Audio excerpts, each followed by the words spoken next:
only on DAZN. Let's get this thing going. Watch every game, plus the playoffs and Super Bowl. It's your all-access pass.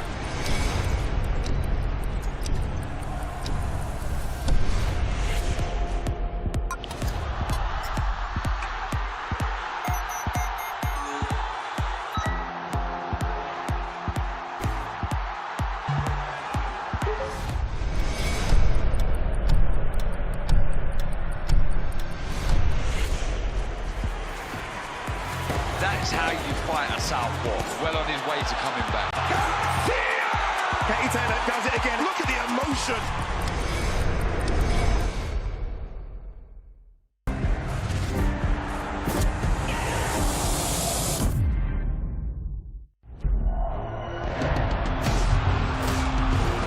Boxing on DAZN, brought to you by William Hill.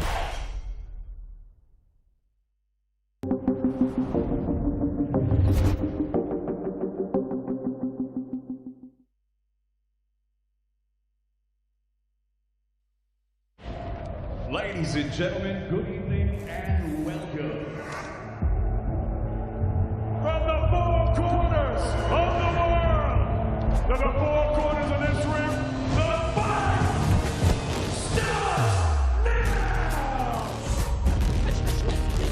starts now!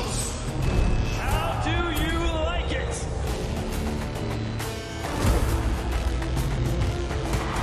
Off the shoulder.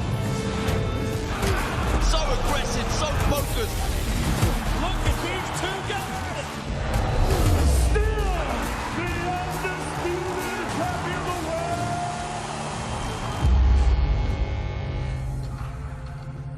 Right now, I think he's an absolute genuine bad blood. Hate, coming in there to do damage. Rivalry. He's a little arrogant piece of I can't wait to smash his head in. What do you think of that all by yourself, Jack? These guys want to attack on the site. It is the most intense, fierce rivalry I've ever seen. This is not bravado. Can't wait to get my hands on it. Once I beat him, it's game over. That's Jack Catterall, the man who lost to Josh Taylor. May the 25th. I can't wait.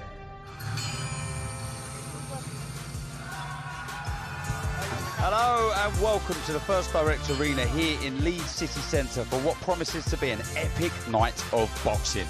819 days since their first fight, Josh Taylor and Jack Catterall will lock horns once again in a must-win fight.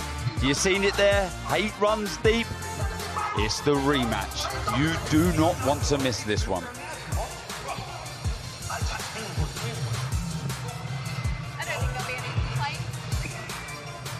And this is what we've got coming up on the live broadcast at 7 p.m. 2-0. Giorgio Visioli looks to go 3-0 against Sergio Odabaye. Gary Carley versus Francisco Patero. What a fight that is. And so is this one for the WBA Continental Welterweight title. Paddy Donovan versus the Newcastle veteran Lewis Ritson. And in the Cruiserweight division, Siobhan Clark versus Elliot Zorro for the British title. What a fight that is. And this one, we've said it at the top, hate runs deep. The super lightweight contest, Josh Taylor versus Jack Catterall.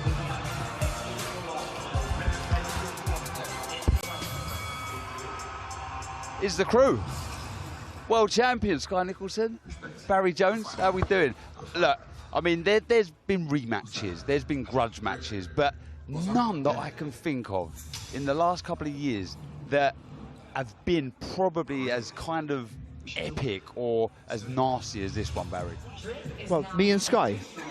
I would just say one thing before we get on that. We did just swap chairs. Yeah, you did. So she could sit Everybody. in front of the camera. Because apparently, she said there'd be no complaints. It's true, isn't it? Was it a rose between two thorns? Exactly, it makes sense. Is that why you done it, Barry? She threatened me. That's Well, let's go back to this. Sky, you've kept tabs on this, as everybody has. It's been, as I said at the top there, 819 days since their first fight. Do you think much will change? How are you seeing this one pan out? I think it's going to be a very different fight to the first fight. I mean, it's been such a long-awaited fight, even with the extra couple of months there when it finally was happening with the last injury and then the postponement again. I think we're going to see a better fight, a better performance from both fighters, and like you said, the hate runs deep. There's real hate there, but I hope at the end of all this, it's all put to bed and we see them shake hands and hug it out at the end. they know each other now, Barry. That sometimes goes to and against, but at the weigh-in, I must say, I was slightly surprised, and a lot of people were, how good Taylor looked on the scales. Catterall weighing 139.8, Taylor 139.6, so not much in it, but I wasn't surprised. I was surprised, sorry, of how good Josh Taylor looked. Yeah, well, you know, there's been lots of documented about the struggles with his weight, and obviously he himself said after the first fight that the move to welterweight was long overdue. He stayed at super lightweight. I always thought that was a worry, but if he made the weight well, and I hope he has, then he'll be obviously a fresh opponent. But it's not the weight now; it's the ability that Jack Catterall has to take the pace away. And I think, and for me, I think that Josh Taylor thrives in the middle of chaos. That he thinks better, reacts quicker, and when you slow it down, he's not the same fighter as we saw in the first fight. So he needs to get back to what he does best. And the worry is, with his rise to the top was great, but so hard. Can he still maintain that level of madness with all the stuff that's going on around him? I'm not quite sure he can. Well, they've both had grueling training camps. There's been the delay. Let's see how the camps have gone for this one. I believe I won the fight by a country mile. You would fancy Taylor to win the fight, but it was Catterall who performed well on the night. I was shocked, really. I thought Josh was underperforming, but he forced the victory. But I also thought Jack underperformed too. Being halfway through and think, oh my God, Jack Catterall's going to win this. Every fighter at some point in the career has to make that step up, and they either do or they don't. And Jack did. Switch on! We've got to take risks now. Taylor starts to come back in the fight a little bit. He lost the fight in the championship rounds, lost the chance, and I think that's what annoys him more. And he knows it. Oh my God, Jack Catterall is undisputed world champion. I'll go to my grave saying that he won that fight. When you do realise how you can go from feeling on top of the world to rock bottom in a matter of seconds. I didn't think I lost. So when I got the nod, I was like, nice one. It's a joke. It's a joke. Jack Catterall's been screwed here. Well, I thought there was only one winner, Jack Catterall. Josh by 1 round. It was a tough fight to score. Never in a million years did he win that fight. There was not a single doubt in my mind that I'd won the fight. Not one chance. I've never seen anything quite as bad as that, and as obvious. And I felt sick for him. Everybody knows, apart from apparently 2 judges. Again, we'd seen the judges take a deserved win away from somebody. He's undefeated, in my opinion, and many other people with clean eyesight's opinion. The only reason people know him is for fighting me. The spite develops even more, mainly because the person that got the decision that everyone thought that he was forced to do doesn't acknowledge that there was any chance that the decision was wrong. I certainly didn't think I lost, that's for sure. I didn't think I lost. And I said to him right after the decision, I mean, you didn't win that fight. The fact that he still thinks he won the fight, I don't trust the man. He's kind of acted a crybaby, sore loser in the last 2 years. I think both fighters will want to settle the score. There's a lot at stake.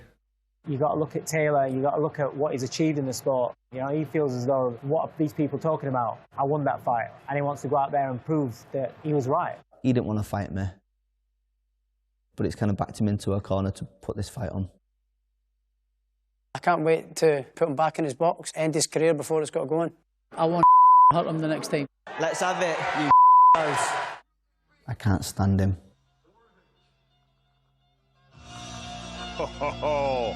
What a fight that promises to be. But before we kick off the main card at 7 PM on DAZN, before the bell here, Leli Butaji, the very exciting youngster against Anas Izati. Then we go to the middleweight division where George Liddard looks very good. He's in there with Irishman Graham McCormack. That's a brilliant backstory. 2 brilliant fights to get us underway on Before the Bell. In 2022, he was beaten the last round of that fight. He's game, he's tough. Tried his best to bring the fight, the pace to his opponents. But he's in with a very talented fighter, and Leli Butaji looks very, very good. Can he upset the script and go home with a W? And that's Izati.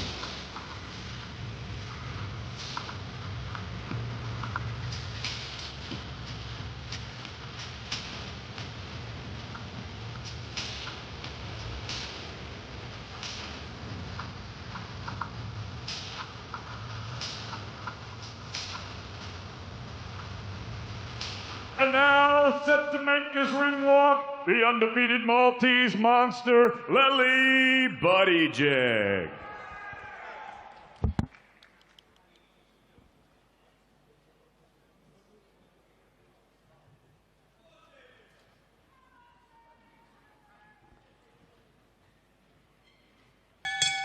Once again, ladies and gentlemen, good evening and welcome to the First Direct Arena here in Leeds, England. We are live on DAZN for a big night of world-class professional boxing. It's all being brought to you courtesy of Mr. Eddie Hearn of Matchroom Boxing.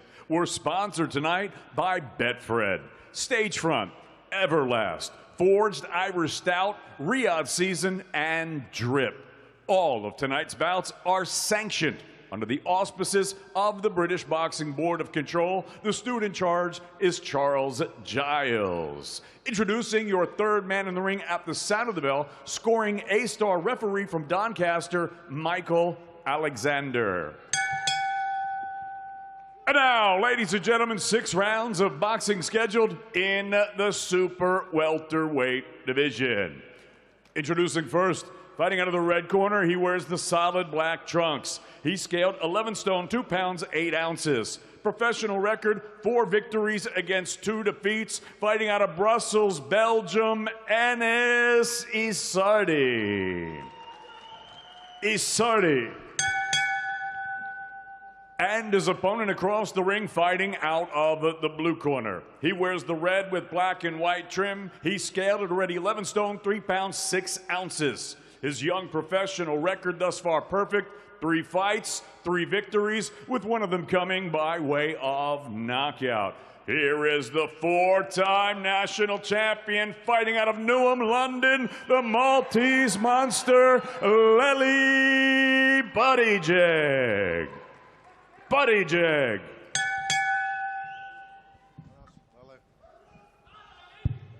Right, lads, you both know the rules, so let's just have a good, clean fight, okay? Yeah. Most of all, remember to defend yourselves at all times, all right? Touch close. Well, here we go. First fight of the night on this stacked card here at the First Direct Arena in Leeds. Lely Buttigieg in the blue. Round 1. DAZN, full contest for Buttigieg. And I'm sure I know the answer, but have you been impressed, Barry?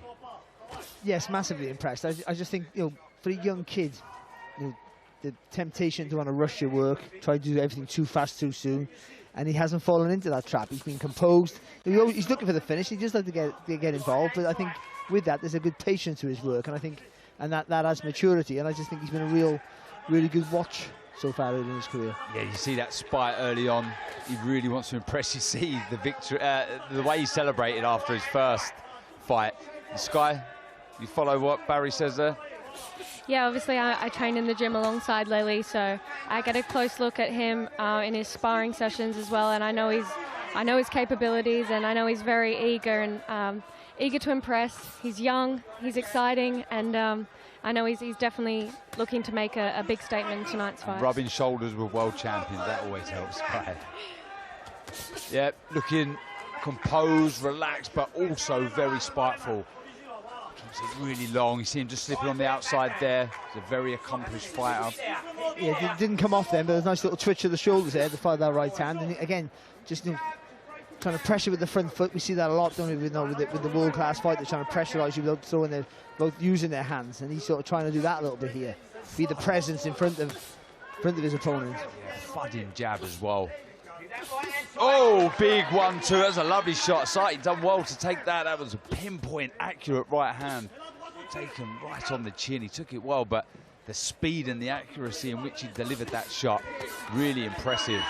And like I said in the intro, he'll be looking at the fight, albeit a couple of years ago when Sati fought Junaid Bostan. It took Junaid all 5.5 rounds, finished the job in the 6th round. So Barry, he'll be looking at that when he'll say he isn't, but he will. He will, but he's just got to be careful. You know, he's landed some good shots, and I think they've had an effect there on Isardi. But just has to be careful, you know, not to fall into the trap to think he's going to get over early and make any silly mistakes. Because we just saw Isardi then throw a nice little left hook. So he's always, as we saw in the Boston fight, you know, he's tough, he's durable, and he does fire back. But he is hittable, and let's not forget that. So there's a target there for for Buttigieg to hit. Good opening round, Sky.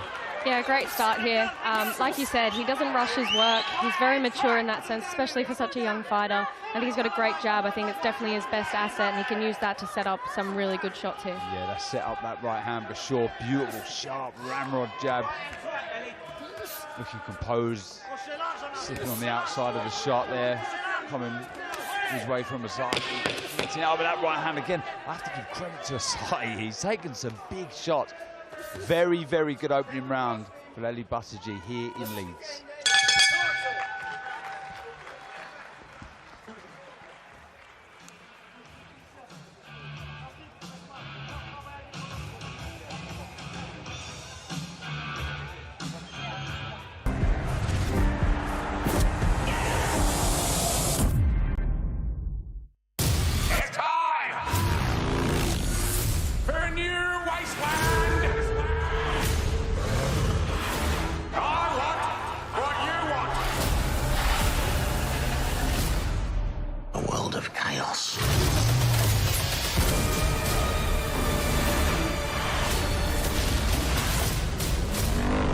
Remember me? Furiosa, a Mad Max saga. In cinemas now. Book tickets.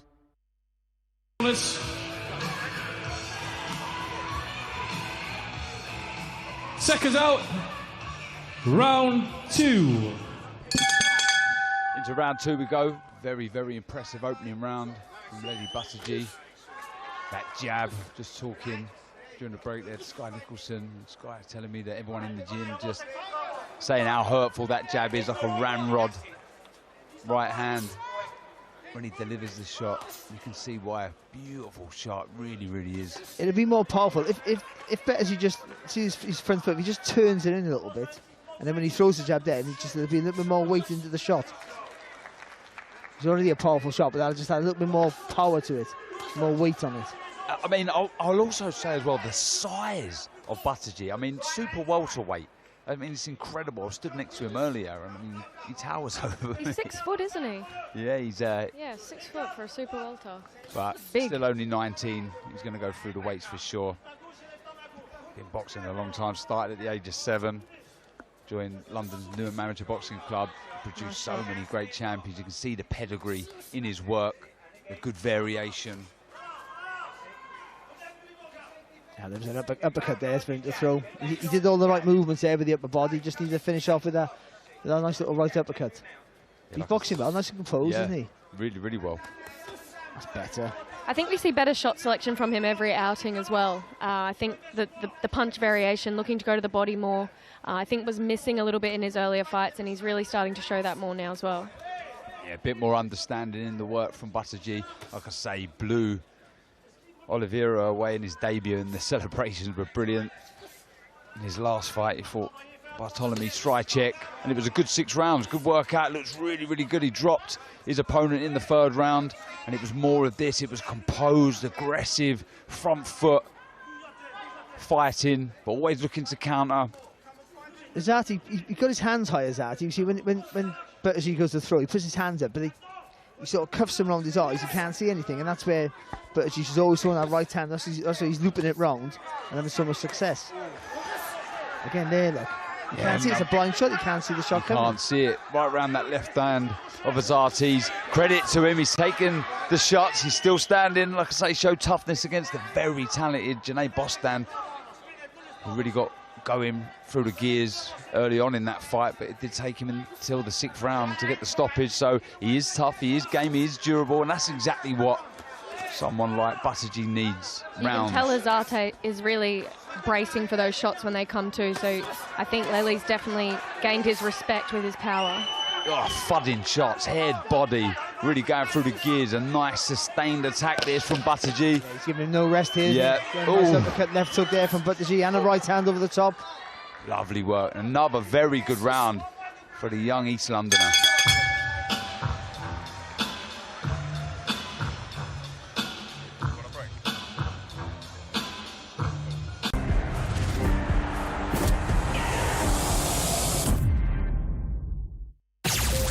Hello, darlings. Aunt Helga. Futuristic scooters, old school website. Relax, web upgrades, I own them. Better design, e-commerce and smart AI. Now you're fit for the future. I scoot off now. Your digital partner, Ionos.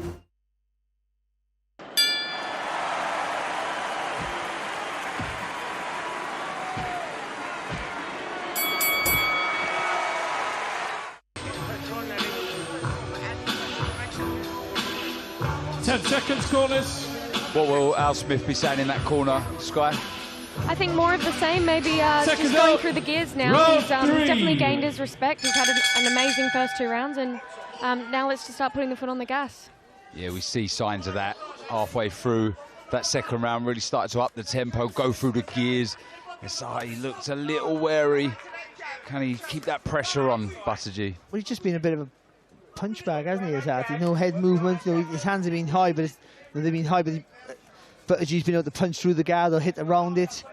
And yeah, he hasn't really had to come up with any ideas to just to protect himself. So he either got to come forward with some volume of shots here, or just tuck up and hope Buttigieg loses that accuracy. And for Buttigieg, just again, I double up that jab and I start bringing that right uppercut into play. Yep. Yeah, the uppercut there for Buttigieg for sure. It's like he has come out in this third round. He's let a few go, but straight away now Buttigieg on the front foot, landing thudding shots, Guy. I'd like to see Lely just cut off the ring a little bit as well. I feel like he is following Azati around a little bit. And yeah, I think that could be what he needs to just get him stuck in that position, backed up on the ropes or in the corner, and let his hands go. Yeah, a lot of movement to his left from Azati. So can he get that right foot across Buttigieg?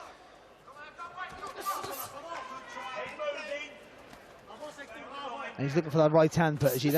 That's where you jab up, jab down, and then you bend your legs with that. Then you fire that right hand over the top. It's a good shot. That solid 1-2 again. Thudding shots. We're just trying to skip to the right there, legs tangling. Had a glitter amateur career. Buttigieg obviously as a junior. National titles, represented his country. And you can see that pedigree in the ring here. Looking so composed, relaxed. And it's the spite as well, the physical presence that I've been very impressed with. Just loads it up a little bit now here, and rightly so. You can understand why, because he's got a target that he can't miss. He's looking for that big shot, but just be careful not to tense up it too much and waste too much energy. So nice and loose. I think a barrage of shots will be better for him here, rather than just looking for the one big knockout shot. No, I agree with you, most definitely. The ref was having a close look towards the end of the last round, and I think if he just put a barrage of shots together, we could see him put him away. We see a little bit of that, didn't we, against Artem Sparta in his second fight, loading up, just a bit guilty. Like we said it at the time, I think, I'm not too worried about seeing young fighters really trying to bite down and get the finish, but he was just to change up the pace, the power of the shot. But this is good. He looks hurt. He looks on weary legs. Asati gamely tries to throw a left hook, but walking onto a right hand as he throws a lazy jab. Another solid 1-2. No, what you said there, Scott, now knowing he said let his hands go. It doesn't matter the weight of the shot, just put a panic, not just in him, the referee as well. 5 seconds here in the third round. Looks as if Asati's going to survive another 1-2. He just takes the sting out of the shot, but that's 3 very good rounds for the young East Londoner. Al Smith just having a look across at Asati's corner as he steps out of the ring just to see if their man wants any more of this. Lely opting to stand in the break this round. Yep. Just the judgment of the distance on the shot there. He's not stepping too close with that front foot, which means he gets full extension on that right hand. You can see the turn from the shoulders and the hips, and that's what you need to do with it. It's that movement with the shoulder and the hips. So I say that's every punch you can throw, and you get in the right distance, and it's all about getting your front foot in the right position. I think he's done that, and I think he's shown a maturity in his work. Exactly. That's impressive, Pat. Learning every round, every single round as experience, Guy. Yeah, definitely. I think not finishing his opponents in every fight has actually done him well. He's had those rounds, he's had that experience, and he's showing that experience and that growth and maturity in each performance. Round 4. Into the fourth round we go. Asati under the cosh here. It's been really good work from the young East Londoner, Lely Buttigieg, showing us a bit of everything. A beautiful jab Good variation as you see in there. Slips on the outside, the right uppercut followed by a left hook. Good work, Barry. Yeah, and he just sat on that back foot there. He just waited for Azati to make the mistake to overreach for the shot before he threw that right uppercut. It's Buttigieg's second 6-rounder. And learning to pace. You mentioned that, learning to pace yourself as well. Yeah. So all these things are new experiences for when you first turn professional.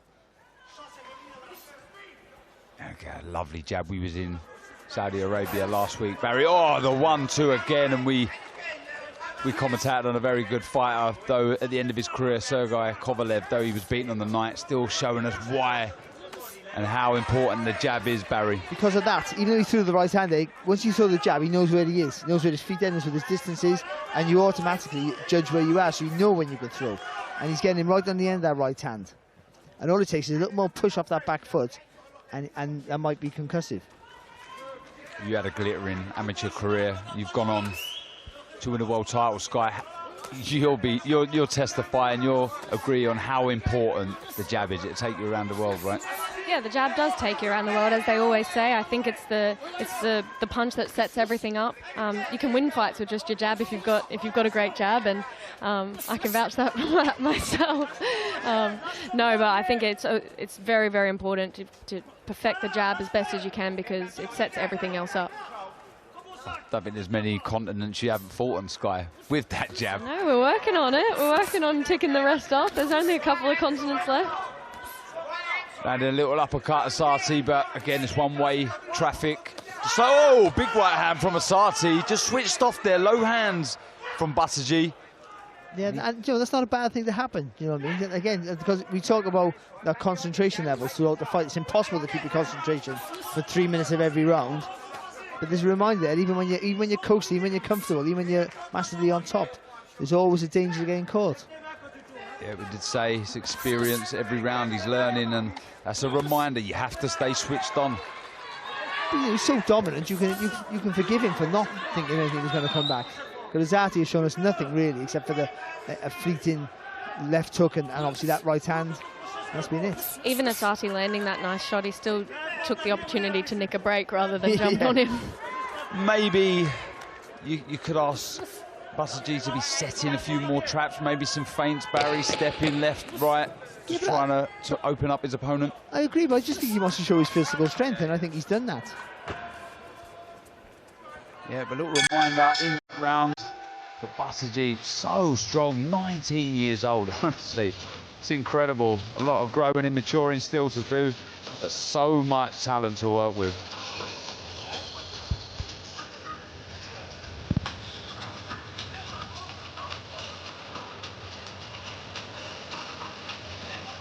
But again, another dominant round there for Buttigieg. You know, he controlled everything again with that long jab and that beautiful right hand right to the target. It's hard again. He didn't really looking to stress at all. Takes a few shots, but again, just a reminder that can be a danger when he wants to commit to the shot, and just a little bit of a lazy jab there from Buttigieg and a good right hand there from Azati. But then after that, it was back to the way the pattern of the fight has been so far, which is Buttigieg massively dominant. Second up, round 5. I like that he's shown a bit of everything as well. He's been aggressive, he's sat back, he's showed different defences as well. He's caught shots, slipped shots, rolled shots. He's doing a bit of everything, and I think that's important in these early fights. Yeah, I like that. I agree, and I like that fire in his eyes. I was just seeing him there, as you were talking to Al Smith in the corner seconds before the bell sounded. You could see him, he was just raring to get out there and get back into action.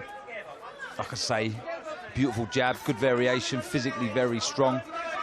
These rounds in the bank are really, really going to help him develop as a fighter. That lovely one too, it just shows you when you keep things straight, simple, don't overcomplicate, and it can really, really go a long way. But there's things he has to work on. Injection of pace as well, you know, just up and down the gears in a round, not just in a fight, in a round itself. And that just keeps confusing. You know, you dictate the pace and you control it. And if you can keep changing the pace, a little bit like he's doing now, that'll keep your opponent reactive, not proactive, and that gives you the advantage. Yeah. All these things I never did, by the way. Liar. Very good fighter you were, Barry. And what we just see a moment ago was a jab to the body, set up that right hand. A little predictable, perhaps, with a straight 1-2, but he jabbed to the body. The hands dropped opposite and he threw the right hand. Good, intelligent work, setting the traps. Again, like you said, Sky, like to see that front foot come across and the back foot try and cut off the ring of Asati, pin his man into the corner. It's like, see there, he didn't do anything wrong. He just stood up, he rolled underneath and just stood up too tall and threw the left hook. So these are things that are good for Alan Smith in the corner, because they can go out and say, listen, you had the right idea, just come up a little bit too tall too soon. Shot. Again, he's had a big right hand there, Sky. Beautiful work to the body. As well, it was really good variation. Got to give Asati a lot of credit. He's taking some big shots. I think he's better when he throws combinations, because he gets a rhythm to his work. There's a fluency to his work when he lets his punches go. And just the way he goes between downstairs and upstairs, changing between the body and the head shot. Little clumsy there, just fell over the front foot. He took another right hand, more of an arm shot from Asati, but comes straight back with his own 1-2. Just missing with the left hook. There's the variation with the jab. Beautiful work. He's turning the screw a little bit here. Let me see, that's good work here. Good methodical pressure. Yeah, it's still 30 seconds to go in this Without fifth being round. too eager as well. I think it's the right amount. He's not rushing his work. Yeah, it doesn't need to be greedy or clumsy. Just slowly going through the gears. 2-3 shots. He's going again. Looking for the screw shot there. Just moving his head off to the right, Asati.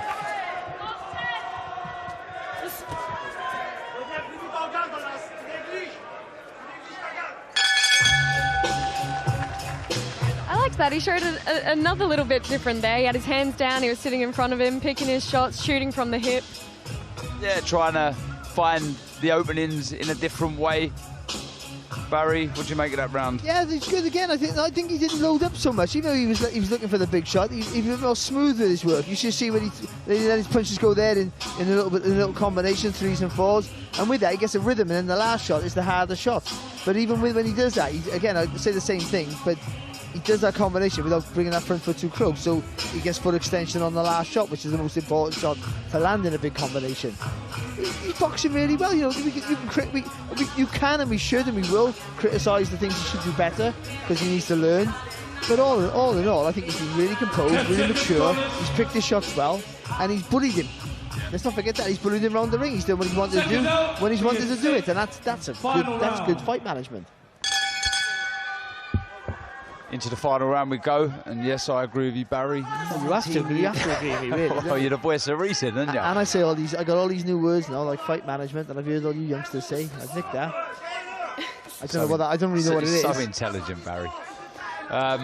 19 years old, Buttigieg. It really is remarkable, really, when you think about how composed he is, and yeah, very, very talented, but learning all the time. We've said that, Sky, and there's plenty to work with for Al and Eddie and the rest of the team. Yeah, the boys bullying the man was what I was just thinking, and I think he's done it in a really, really mature way.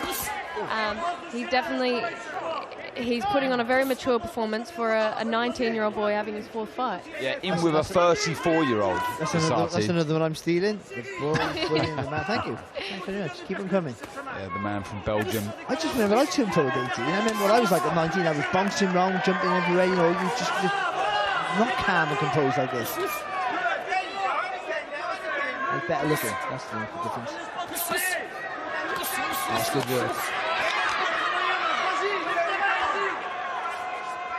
Stable mate. Sky Nicholson waving on Lely Buttigieg. Wants to see him on the front foot. Just pouring with that lead hand, trying to find the opening, looking for the right uppercut. Just missing with the shot, but starting to up it. Still 1 minute and 30 in this final round. Can Buttigieg get the stoppage? See, when he takes a step back, if he just took a step to the right instead, or to the left, he pivot to the left, he doesn't give it. He puts himself out the punching danger, but doesn't give us any rest, and he can come back with his own shots. Yeah, trying to look for that right hand again, desperate to get Asati out of there. Like I said, it did take Junaid Boston 5.5 rounds. It was the end of that final round that he managed to get the stoppage. He did stop Asati on his feet, however. That doesn't surprise many of the viewers watching this, you've seen how tough he's been this evening. Buttigieg's landed some big right hands. At times he's taken the sting out of the shots, but the accuracy, the speed, the thudding power from Buttigieg has been very impressive. But again, Darren, I think he takes a good shot, but he shows effect. And it's what Sky said earlier on in the contest, accumulation of punches. Yeah. She never said that Bring word. the barrage. She never heard that word before, but that's what it is. She did say that no more work. Good work from Buttigieg there, just taking a little step, little stabbing left to the body, then a right hook. Good work. Double jab right hand, just taking the sting out of the shot. Asati, 15 seconds to go in this final round. Been a good workout, good learning experience again for Buttigieg. Took a couple of unnecessary right hands, but he's been made to work on occasions, had things all his own way. Showed us a bit of everything, like Sky said. Another successful outing for the young East London. They did take a shot back every now and again. There's a couple of maybe 4 left hooks and a good right hand. That's not bad for 6 rounds against a guy who has a winning record, who if you give him a chance, could be half competitive. Though I was disappointed in his art. I thought he would give Buttigieg a bit more of a fight, and we'd see more from him. And the only thing that was lacking was injection of pace. But with that, he takes a risk of getting caught. So I think, I was really happy with his performance. Grade that performance, Sky. Cool, calm and calculated, but always room for improvement. We'll give him a 8 out of 10. Nice. Right, well, let's get the verdict. Our MC for the evening, Mr. David Diamante, is ready. So let's hand over to him now.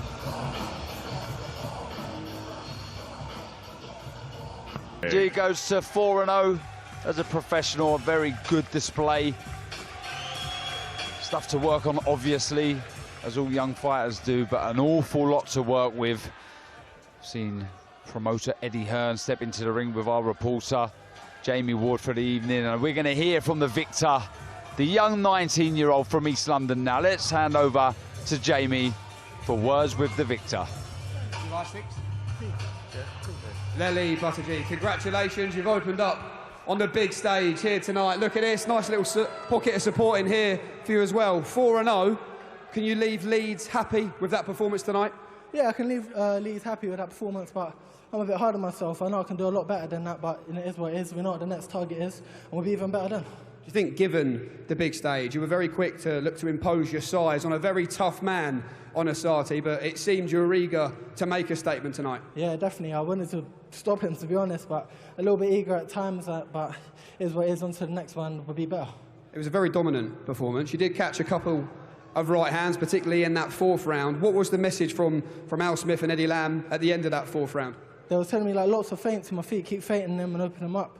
I reckon I could have got him out there if I stepped on the gas a bit more, but I never, and so it felt a bit flat with that performance tonight. Well, let's bring in promoter Eddie Hearn. Maybe a little bit self-critical there. What did you make of that tonight? I like being self-critical. I thought it was a good performance, but we've got a lot to work with in Lely. He's 19 years of age. Sometimes you just got to go through the gears a little bit more after 4 rounds. It was a good opponent. 4-2, winning record, came to win.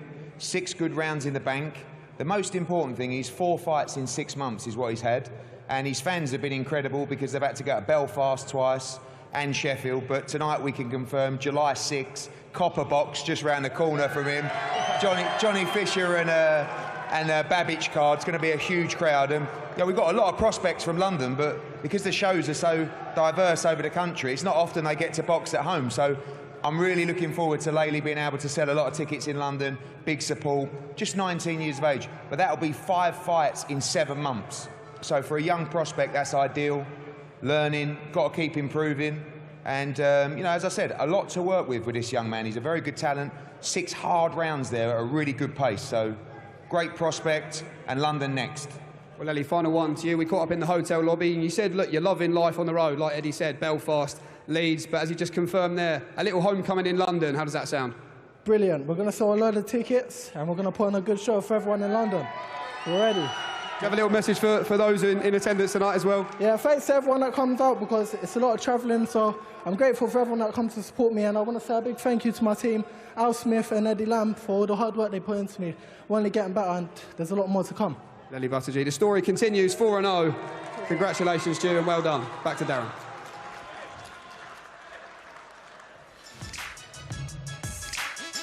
as we speak. Bader Aldarat takes on Orlando Mosquera in Abu Dhabi as part of the Rising Stars Arabia season. More crossover action from X Series as Elle Brooke returns to face Paige Van Zandt in Houston, Texas later on tonight. Friday fight night, Greek Andreas Kakarakis will face the challenger of Uzbekistan's Kudrilo Admakarov. That's all part of the DAZN schedule. Lots coming up on the DAZN.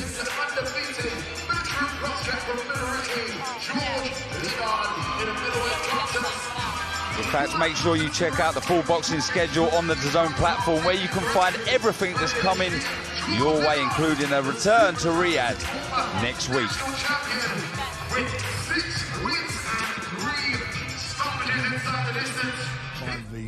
This is everything. 5 of my best. Bang, bang. 5 of my best. You prepare yourself. There's gonna be a war. And we take no prisoners, fellas. We've got the best 5 fighters. Queensbury better than Matchroom. You are having a bubble bath, Frankie. Victory shall be ours. Right, boys. This is everything. We want to win this. Only one result required. Victory. This is it. This is the moment. Live on DAZN worldwide. That's going to be a cracking night in Riyadh next Saturday, June 1st, as Matchroom and Queensbury go head-to-head in the 5v5 for bragging rights and a whole lot more.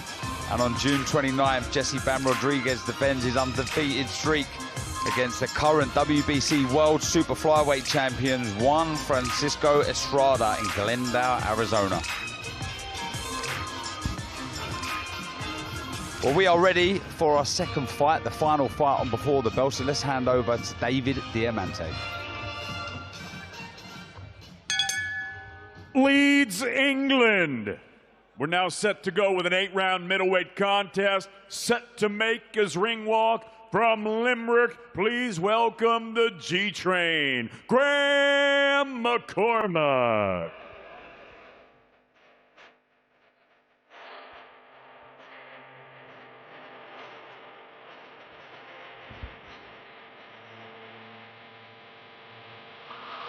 Here is Limerick's Graham McCormack with his son, making his way to the ring.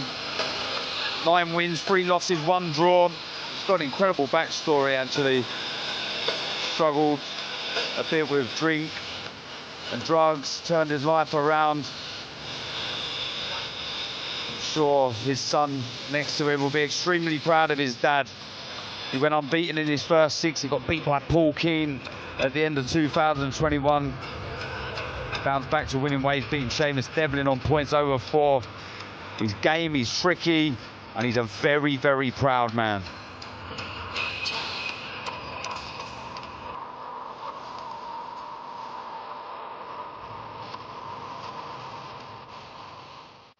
And now entering the arena, the Billericay Bomber, George Liddard.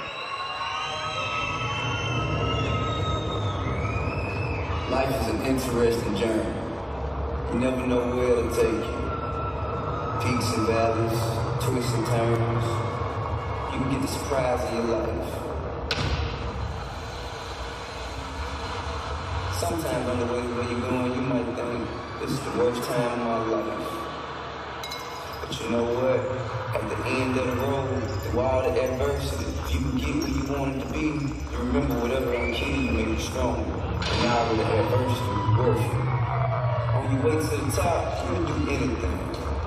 But how do you get your life back when you get there? Yeah, smack them. And here is the popular fighter from Billericay, George Liddard.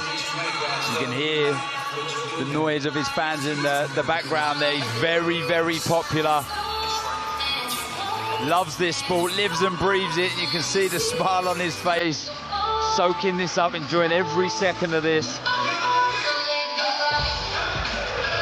He beat Andrew Buchanan last time out in Las Vegas. What a dream that was, what an experience. He looks good. He's exciting, he's game, he's powerful, learning all the time. And if you're a fan of George Liddard, the future looks very bright. But he's got to take care of business. Graham McCormack in the opposite corner. for tonight's second contest on Before the Belt. Ladies and gentlemen, from the first direct arena here in Leeds, England, live on DAZN, we are now set to go with an 8-round middleweight affair, and it's all being brought to you courtesy of Mr. Eddie Hearn of Matchroom Boxing. We're sponsored by Betfred, Stagefront, Everlast, Forged Irish Stout, Riyadh Season, and Drip. Introducing your third man in the ring at the sound of the bell, scoring A-star referee from Doncaster, Mr. Michael Alexander. And now, ladies and gentlemen, 8 rounds of boxing scheduled in the middleweight division. Introducing first, fighting out of the red corner, he wears red trunks with black trim and white tassel. He scaled 11 stone, 8 pounds, 3 ounces. His professional record, 9 victories, 3 defeats, 1 draw, with 1 win coming by way of knockout. He fights out of Limerick, Ireland. Ladies and gentlemen, please welcome the G-Train, Graham McCormack. And his opponent across the ring, fighting out of the blue corner. He wears the black with silver trim. He also scaled at already 11 stone, 8 pounds, 3 ounces. His professional record, a perfect one. 6 fights, 6 victories, with 3 wins coming by way of knockout. Here is the 4-time national champion, fighting out of Billericay, Essex, the Billericay Bomber, George Liddard.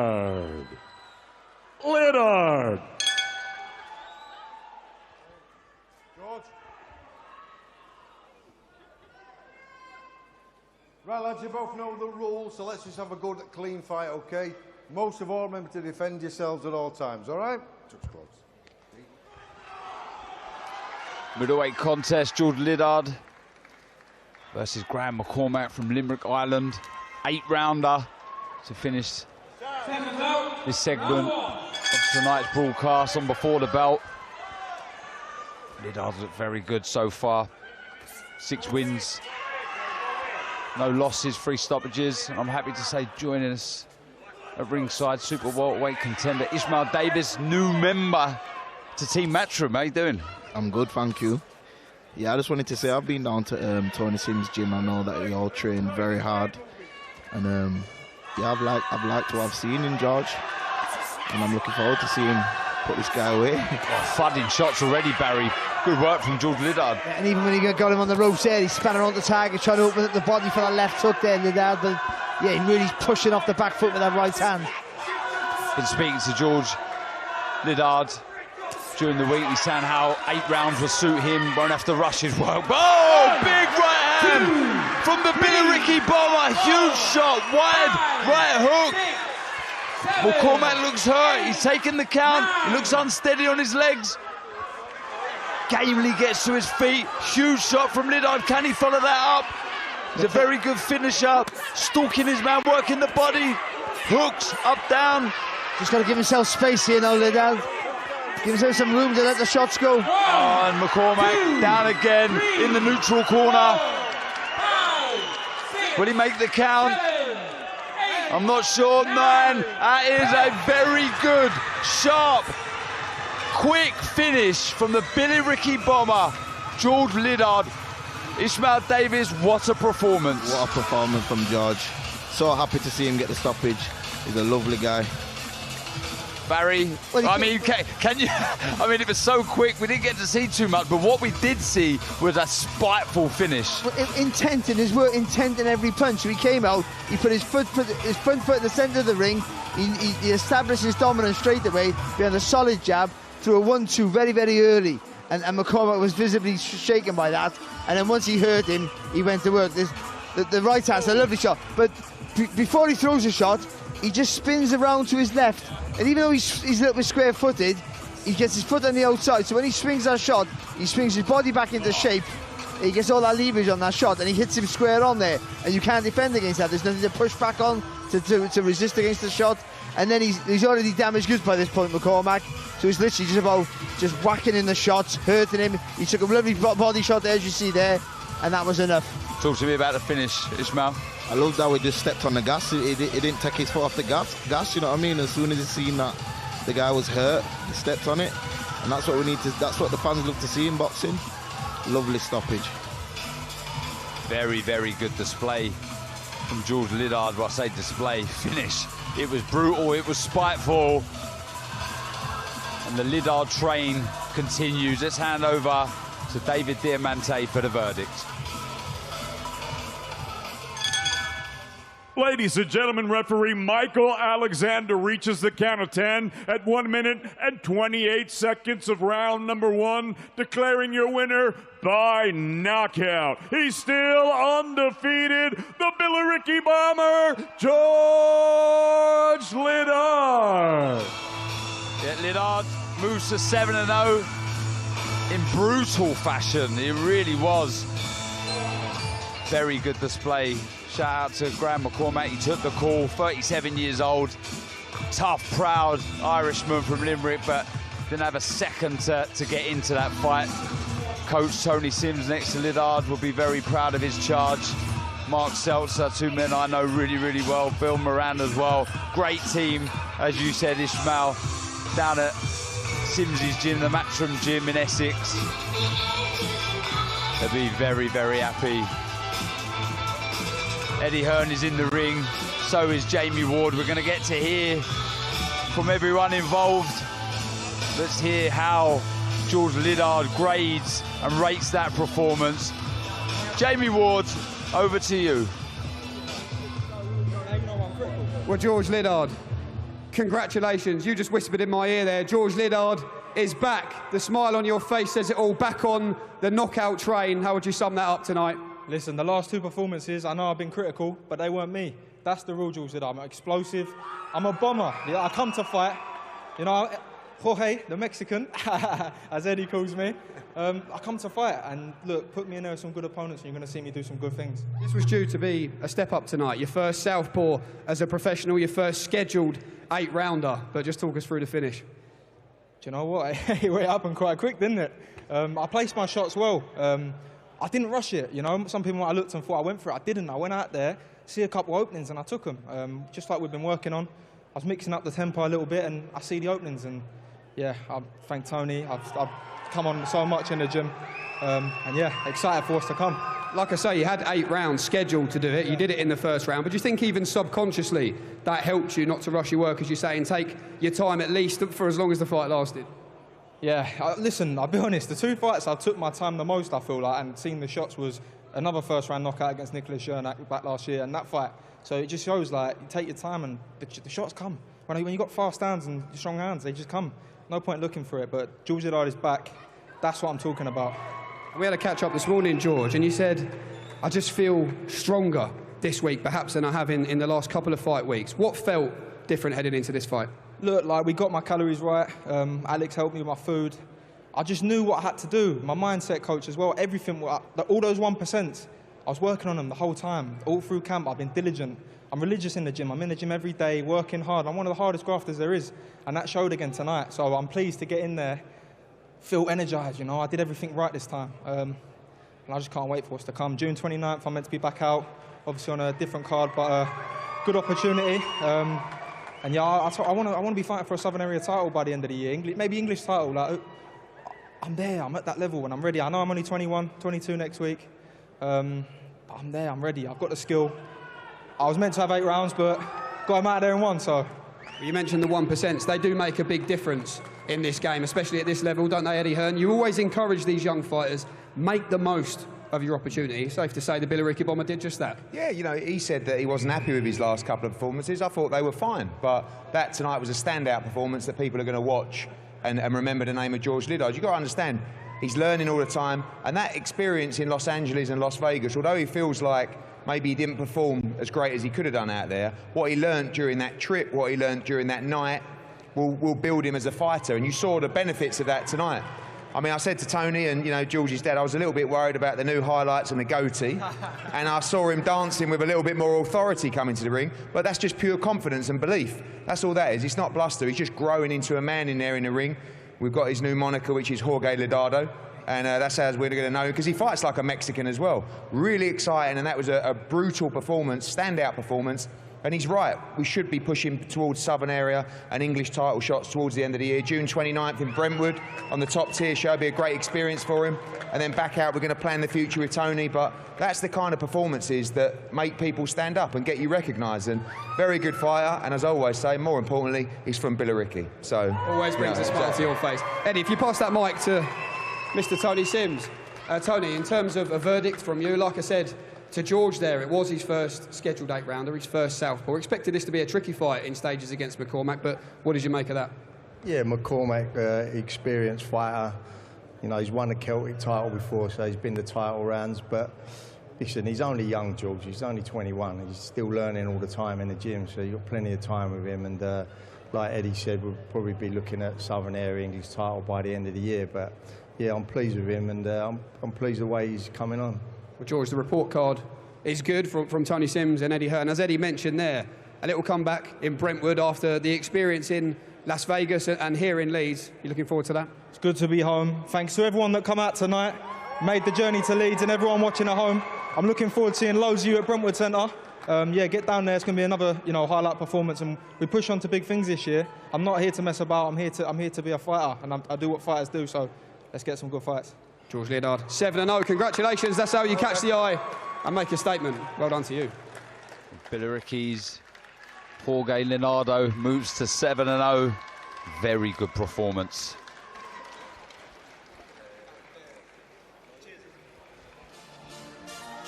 And reminder, as we speak, Bader Aldarat takes on Orlando Mosquera in Abu Dhabi as part of the Rising Stars Arabia season. More crossover action from X-Series as Elbrook returns to face Paige Van Zandt in Houston, Texas later on tonight. Next Friday, Greeks Andreas Kakazouris will face the challenge of Uzbekistan's Kudrylo Admakurov. That's all part of the great action that is coming your way on DAZN.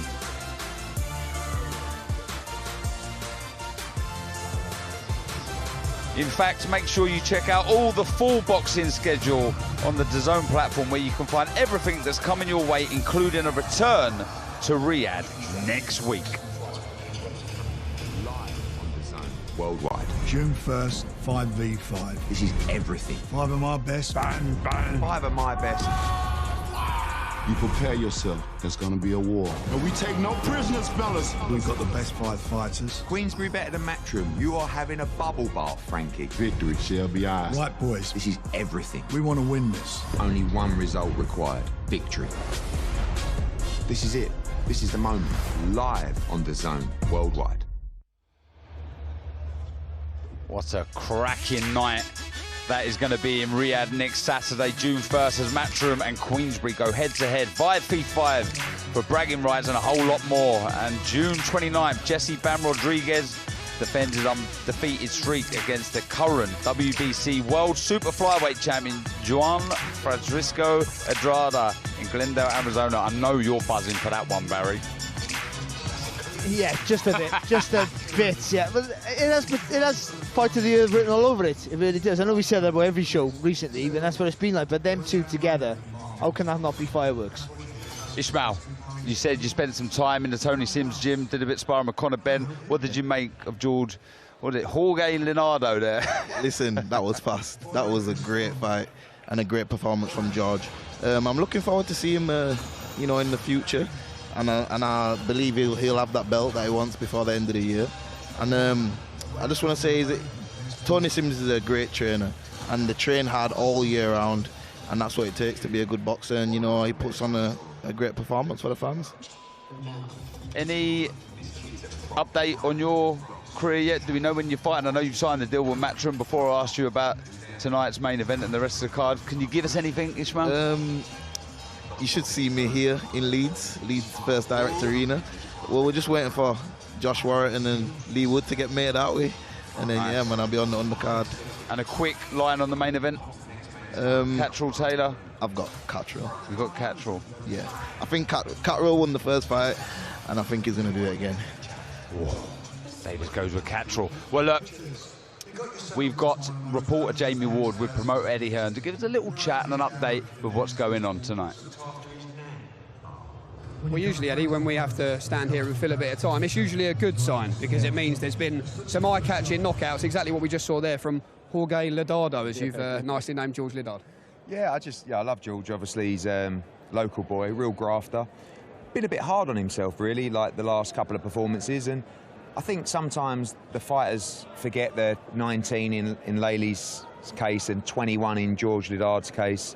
Just takes time, and the whole experience of Los Angeles and Las Vegas, now you're starting to see the benefits. You don't always see that on the night, just because you had a 7-8 week camp of top sparring in Los Angeles.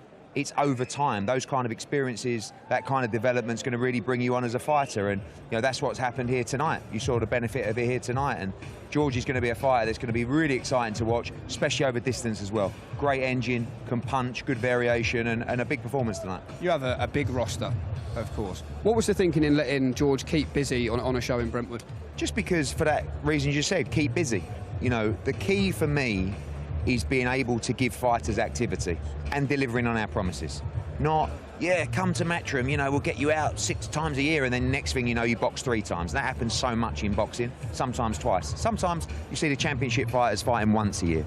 So for George now, being able to box, and it's a little bit of a shame because July the 6th at the Copper Box wasn't actually confirmed or planned a couple of weeks ago, and we put George on to a top tier show, really good local show in Brentwood, that he'll go June 29th. I would have quite liked him back, but I wouldn't do that to Johnny Clark, who's got a big show there, and that's good for him as well, because boxing at home, Laley will jump on the show at Copper Box as well.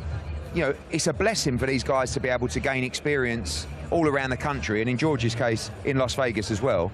But you need to build them in their hometowns and cities, and they must fight in London, and that's what George will do next. This, of course, before the bell, the anticipation certainly growing in here, the first direct arena. Ahead of that main event, like I say, the atmosphere is building, but it is strange being here without Josh Warrington. Yeah, it was a little bit of a punt really coming here, because in the negotiations for the Jack Catterall fight, Jack wouldn't want to go to Scotland and Josh didn't want to come to Manchester.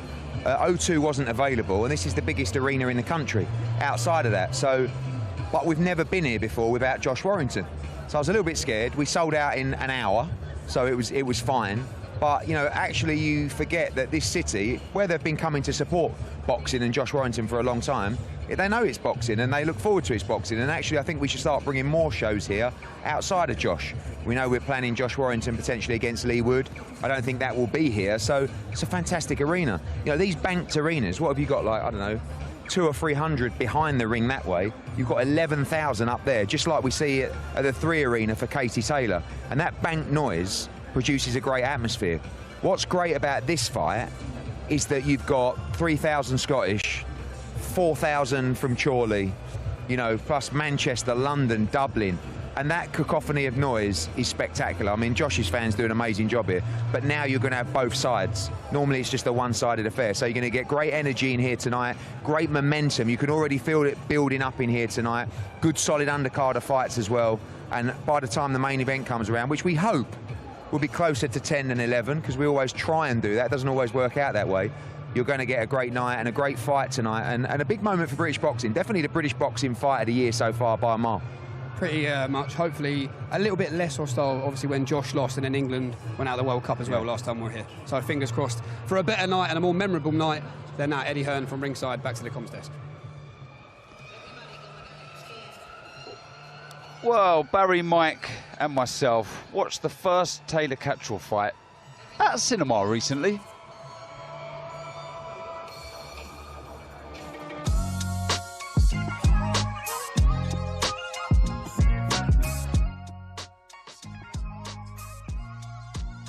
So this now is the 8th round, and this turns out to be a crucial round in the fight. And Marcus McDonald, referee, actually did a good job here. He did. Because there was a lot of bitterness in the build-up to this. Yeah, there was, and he had to keep a lid on it, didn't he, without trying to penalise either one too much. And again, that constant pushing down with the head there from Catterall, and that maybe comes back to haunt him a little bit in that contest. But still, this was a push where Taylor needs to get those rounds back now. He needs to be more aggressive. He's got to make Catterall feel the pace a little bit. He's got to make him feel a bit of power. So he's trying to push forward, but again, Catterall knowing that infighting, not so much the fighting, knowing how to hold and turn and spin, was just fantastic. It really was. Oh, that shot there. And About 30 seconds before this, he lands a similar shot, Catterall. He punches down with the left hand and he reads Taylor's movement, moving to his left, away from the shot. But he really hurt Josh Taylor there, for sure. And we'll see when we come to play the replay of that shot. There's a fascinating element, and I'd be interested to get your views, given where you've been in your careers. Catterall kind of taps the back of his head as if he's complaining to referee Marcus McDonald about being hit on the back of the head, and then suddenly floors Taylor, and it's almost as if it's part of a combination to get himself going. Tap there, bang, bang. It's like a combination. Well, he does get hit in the back of the head, and I think he does generally go like that, but he sort of gets momentum from that, doesn't he? And it's almost phenomenal. as if it distracted Taylor. Yeah, and that was also so good with Jack Catterall. We all praised him because he boxed out of his skin, I thought. That he could rattle off combinations against someone like Josh Taylor, who fires back every time he lands with a shot. You know, he fires back all the time. Now that was his superpower on his way to being the unified champion. And Catterall would just be able to throw so smooth, especially down the centre of the guard, so frequently that it was a shock. It really was. That's the word, I think, smooth. Yeah. Because it's not razor sharp the way he throws them. He's so relaxed when he throws a combination, and they're so accurate. We go to the judges' scorecards for the official decision. And here are the scorecards that we still to this day can't believe. Scores the bout 113, 112, Catterall. Ian John Lewis scores the bout 114, 111, Taylor. Victor Laughlin scores the bout 113, 112 for your winner by split decision. And still undisputed super lightweight champion of the world, the Tartan Tornado, Josh Taylor! I mean, I'm a fan of both. I like both, but this man didn't win the fight. I was Josh Taylor's biggest fan. I really was. I was praising him from the heavens for such a long time. There was an injustice there, and the sad thing about that is Jack Catterall might never get the opportunity, and probably won't, to be an undisputed champion again. He might win a world title, but that ship might have sailed for him.